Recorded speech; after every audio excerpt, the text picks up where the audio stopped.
warahmatullahi wabarakatuh. Halo semua.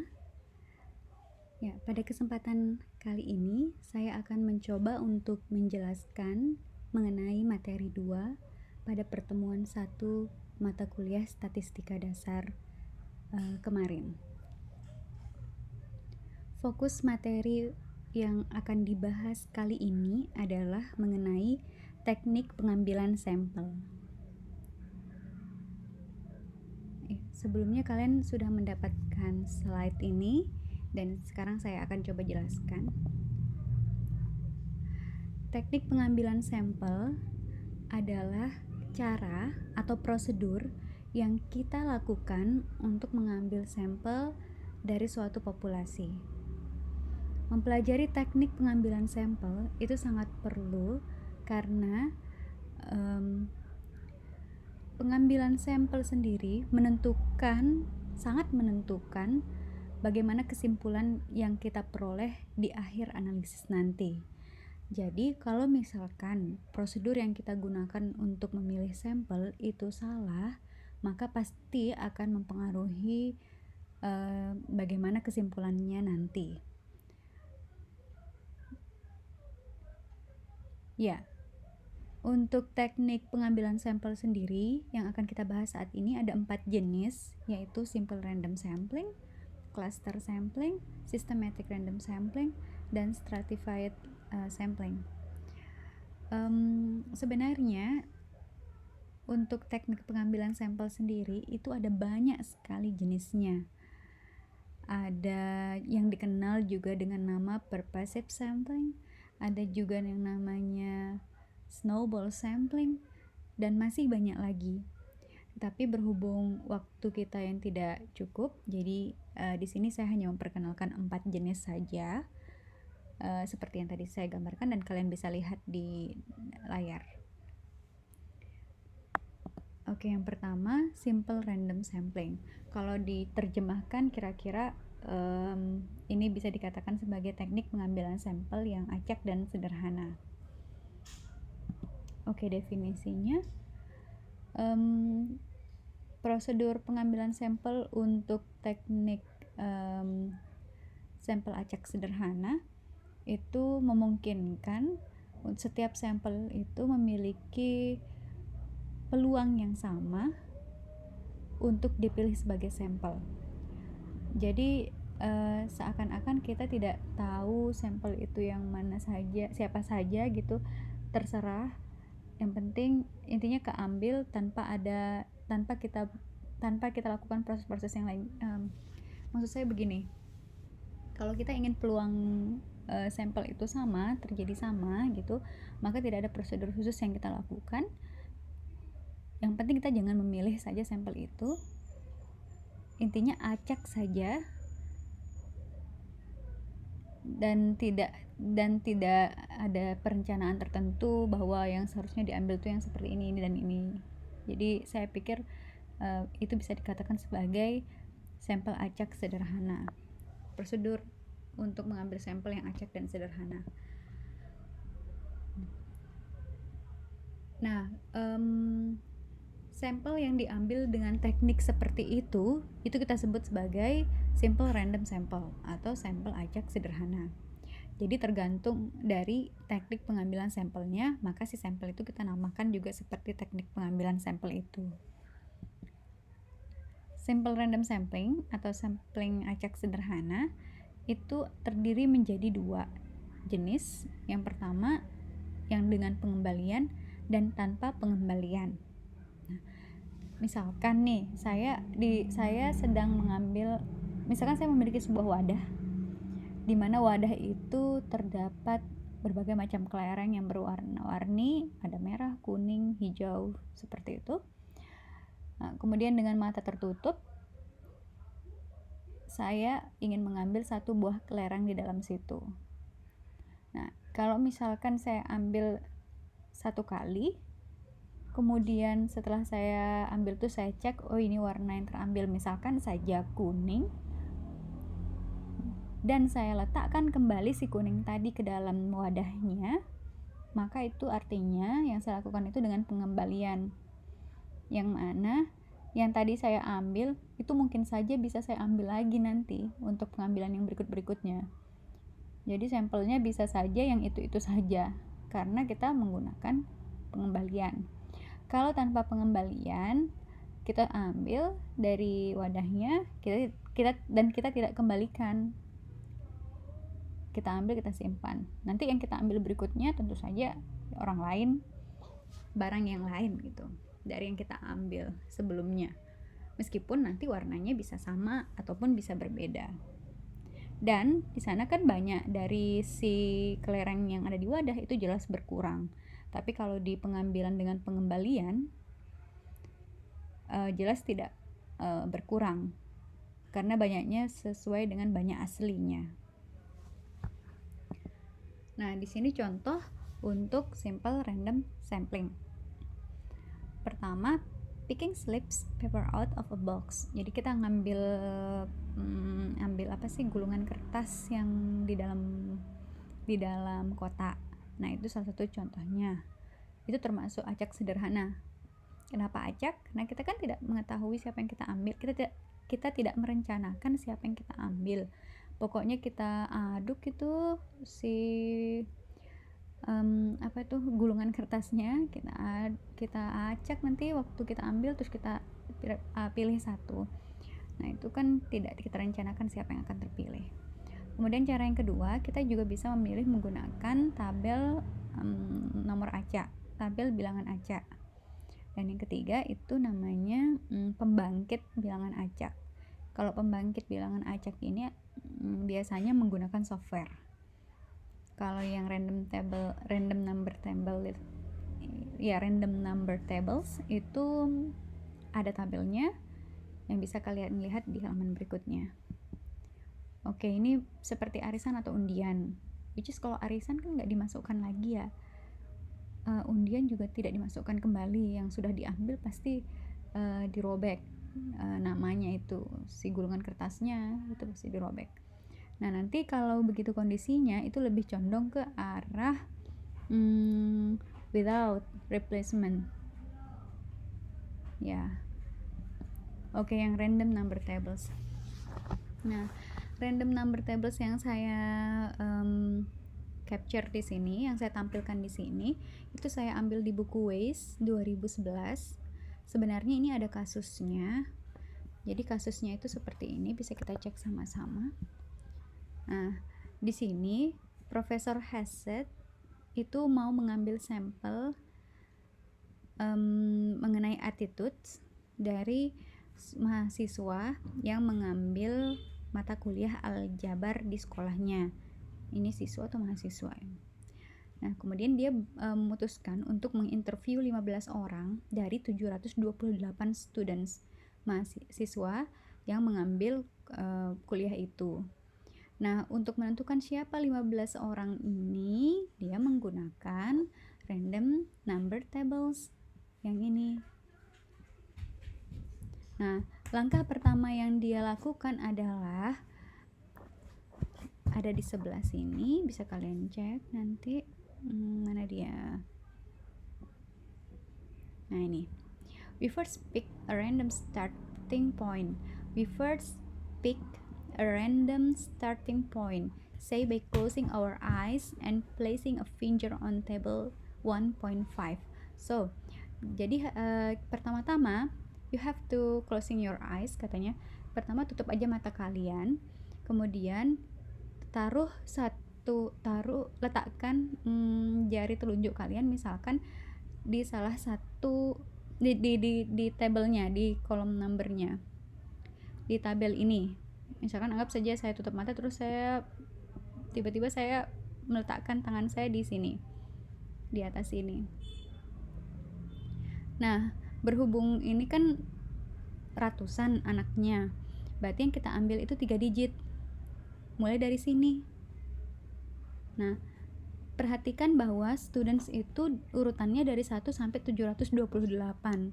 Artinya yang lebih dari 728, 729 dan seterusnya itu tidak masuk ke dalam kategori yang dipilih sebagai sampel.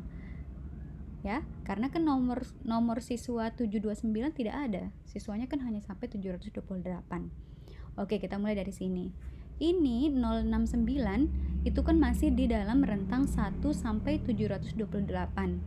Jadi students atau siswa yang nomornya 069 ini masuk menjadi sampel pertama. That's the point. Oke, dan ini nomornya 988, yang mana nomor ini tidak ada di dalam 1 sampai 728 sehingga dia dicoret. Nah, seperti langkah yang di dalam sini, di dalam PowerPoint yang sudah saya kirimkan. Ini dicoret. Ini ada, berarti dia jadi sampel kedua. Ini sampel ketiga, sampel keempat, 5, 6, 7. Ini tidak ada, 8, 9, tidak ada, 10, 11, 12, 13, 14, 15. Pas 15 orang. Jadi langkahnya itu dari yang starting point di sini, terus ke bawah vertikal dan belok ke kanan, naik terus ke arah arah sumbu Y ke atas positif. Jadi begitu caranya. Jadi ini sampel pertama, sampel kedua, sampel ketiga, dan seterusnya. Kuncinya adalah nomornya harus dari 1 sampai 728 karena siswanya hanya sampai 728 siswa si profesor itu. Jadi jangan mengambil di atas nomor itu sebagai nomor sampelnya. Nah, ini kan acak. Kita tidak pernah merencanakan bahwa yang akan menjadi sampel kita itu si siswa nomor ini, nomor 386, nomor 539, dan seterusnya. Oke, semoga mengerti. Nah, kemudian random number generators ini bisa menggunakan software. Seperti yang saya bilang tadi, software bilangan acak apapun, bisa pakai Microsoft Excel, ini software statistika namanya SPSS, bisa juga menggunakan R+, ini juga software statistika. Oke, saya contohkan kalau menggunakan Excel. Oke, tunggu sebentar. Oke, kita coba yang ini. Nah, kalau menggunakan Microsoft Excel, ini ada apa sih? Ada formula yang harus kita tuliskan. Salah satu formula yang bisa kita gunakan adalah ini random. Kalau kita tulis random begini saja, ini biasanya agak ngawur. Nah, ngawur itu kenapa? Karena bisa desimal nomornya, bisa juga ini kan acak ya. Tapi rata-rata desimal kalau yang pakai random. Jadi pakainya itu sintaks sama ini. Sintaks sama dengan RAND buka kurung tutup kurung. Random ini namanya. Kalau kita ndak isi kurungnya ini, maka yang hasilnya yang akan keluar adalah berbentuk seperti ini. Ada desimalnya. Coba kalau kita menggunakan sama dengan rand ini apa ya yang bisa diisi? Kalau random 10 ini apa? Oke, nggak bisa. Kalau random between itu baru bisa. Jadi misalkan nih kita punya yang kayak tadi 1 sampai 728. Nah, sekarang kita pakai random between bottom, yes. Nilai pertama ini ditulisnya nih bottom, dia bilang nilai terendahnya. Terus ini tulisannya titik koma top, nilai atasnya 728. Look at this. Oke, ini nomor pertama yang akan muncul 527. Atau kita pakai yang skalanya kecil saja dulu biar terlihat. Kita pakai yang sampai 10. Wes, ini 5. Terus kita cek lagi sampai sini, misalkan ini kan sampai 10. Nah, ini. Ya, jadi dia memungkinkan muncul 2 kali ternyata di sini si nomor peserta itu bisa menjadi sampel sebanyak 2 kali. Nanti kalau untuk yang tidak muncul sebanyak 2 kali mungkin bisa kita cek lagi berikutnya ya, itu lebih lanjut. Oke, kita lanjut kembali. Nah, teknik sampling yang kedua adalah systematic random sampling. atau teknik pengambilan sampel secara sistematis. Sistematis ini maksudnya itu ada polanya, ada pola dari pengambilan teknik pengambilan samplingnya, teknik pengambilan sampelnya, sorry. Nah, prosedurnya pertama, kita kan sudah tahu ukuran populasinya berapa. Ini yang agak berat karena kita harus tahu ukuran populasinya. Which is tidak semua hal bisa kita tahu ukuran populasinya berapa. Oke, kemudian yang kedua, saya lanjut dulu. Yang tadi kan kalau yang pertama yang acak sederhana itu kan tidak perlu ada ukuran populasi. Jadi kalau misalkan kalian punya kasus yang sebenarnya kalian tidak tahu tuh ukuran populasinya, jangan dipaksakan menggunakan ini. Jangan dipaksakan untuk menggunakan yang sistematis. Silahkan bisa menggunakan yang acak tadi. Oke, kita lanjut lagi yang sistematis. Pertama, bagi ukuran populasi dengan ukuran sampel. Artinya kalian sudah harus tahu ukuran populasinya berapa, ukuran sampelnya berapa. Nah, kalian bagi tuh ukuran populasi dengan sampelnya, dibagi. Nah, hasil baginya itu kan mungkin tidak bulat. Jadi lakukan pembulatan ke bawah yang mendekati bilangan bulat berapa gitu ke bawahnya. Nah, nanti bilangan bulat yang hasil pembulatan tadi, hasil pembulatan terhadap hasil pembagian si populasi dan sampel tadi kita sebut sebagai M. Bilangan M. Nah, kemudian dengan menggunakan tabel acak, bilangan acak yang seperti tadi. Nah, cobalah kalian melakukan memilih salah satu angka dari 1 sampai M. Ini 1 sampai M. Nanti kalian pakai tabel misalkan, terus kalian pilih 1 sampai M. Itu kira-kira yang kenanya berapa. Misalkan kenanya sebut K. Nah, nanti si yang menjadi sampel adalah isi K, sampel yang memiliki urutan K, K tambah M, K tambah 2M, K tambah 3M, K tambah 4M, sampai seterusnya. Jadi dia ada polanya. Itu yang sistematis sampling. Intinya kalian harus tahu dulu urutan sampelnya. Siapa yang jadi sampel pertama, kedua, dan seterusnya. Nanti tinggal pilih siapa M-nya. Nanti tinggal menentukan siapa M-nya. Baru kemudian cari nilai K-nya menggunakan tabel bilangan acak atau bisa juga pakai generate yang tadi, yang pakai Microsoft Excel. Barulah kemudian menentukan urutan sampel yang mana yang akan dipilih sebagai sampel. Urutan dari populasinya itu yang akan yang menjadi sampelnya. Jadi di populasi itu nanti kan ada urutannya nih, anggota-anggotanya. Nah, si anggota-anggota yang punya urutan itu, kalau misalkan dia menjadi sampel ke K, maka dia akan menjadi sampel pertamanya. Kemudian yang anggota populasi yang urutan ke K tambah M menjadi sampel keduanya. Begitupun seterusnya. Ya, semoga mengerti. Oke, yang ketiga, cluster sampling. Cluster sampling ini berdasarkan grup. Kita akan mengambil sampelnya berdasarkan grup tertentu. Nah, ini prosedurnya.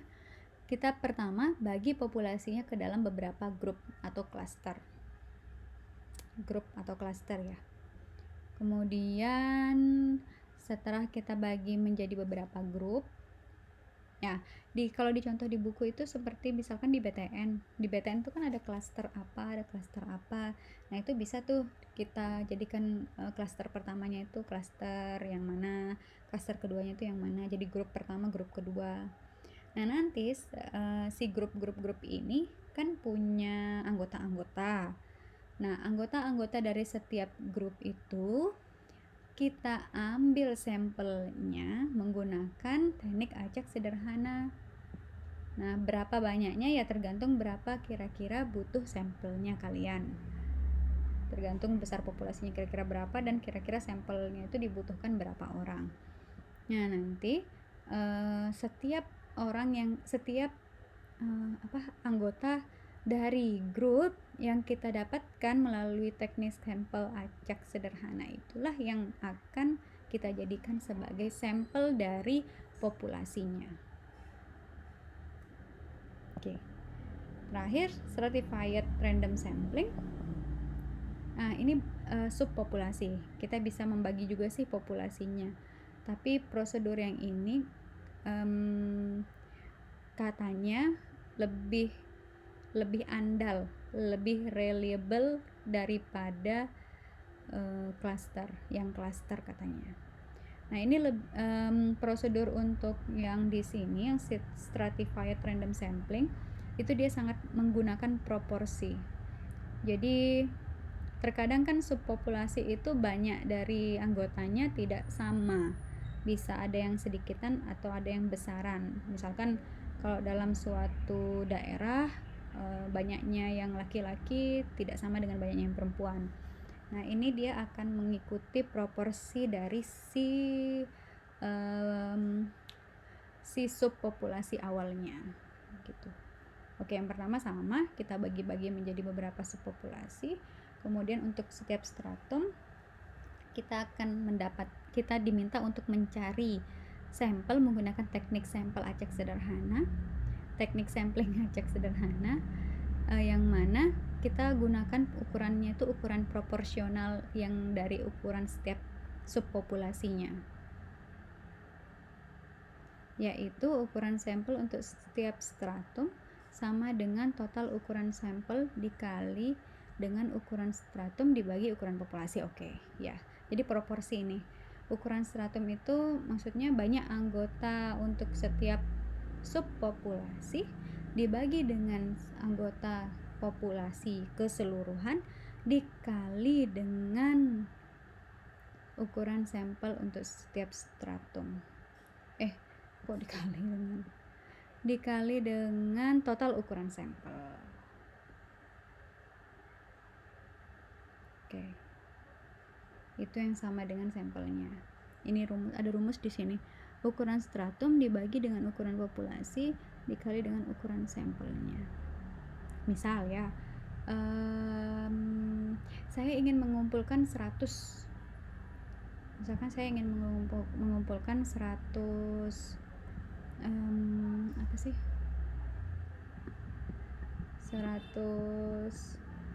sampel. Jelek banget sih. Ya, 100 sampel. Kemudian ukuran populasinya itu misalkan 1000.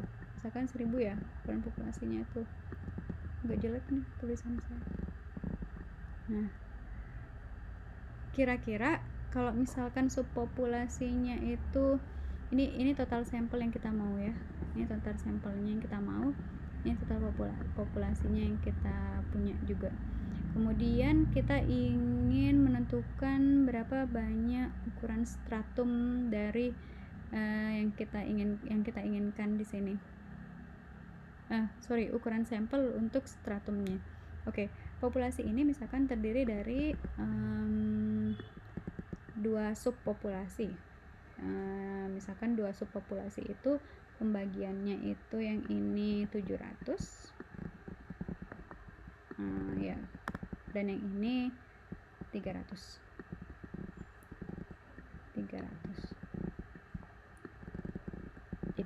Jadi 1000 kan ya kalau kita tambahkan. Nah, maka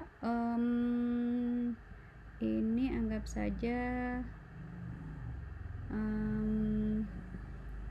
subpopulasi 1, ini subpopulasi 2 atau stratum 1 atau stratum 2. Subpopulasi 1, ini subpopulasi 2. Oke. Nah, untuk menentukan berapa banyak setiap sampel yang akan diambil yang di sini subpopulasi 1 maupun subpopulasi 2, maka yang harus kita lakukan adalah membagi ini dengan ini, membagi banyaknya subpopulasi 1 dengan banyaknya seluruh populasi. Jadi kita bagi nih 300 dibagi 1000,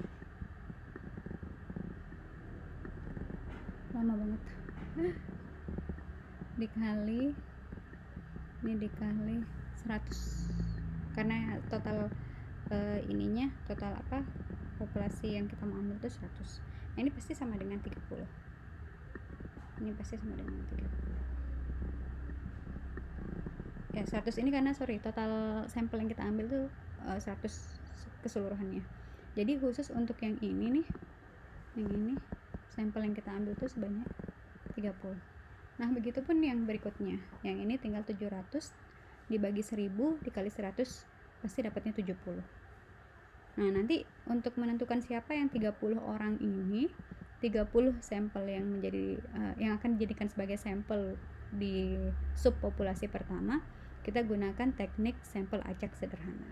Teknik sampel acak, ya, kita mengambilnya itu menggunakan teknik sampel acak sederhananya. Begitupun yang 70 nantinya. Jadi semua anggota yang diperoleh dari langkah kedua ini, itulah yang menjadi sampel keseluruhannya. Ya, saya pikir itu saja penjelasan saya mengenai teknik sampling. Semoga cukup jelas penjelasan kali ini. Terima kasih. Wassalamualaikum warahmatullahi wabarakatuh.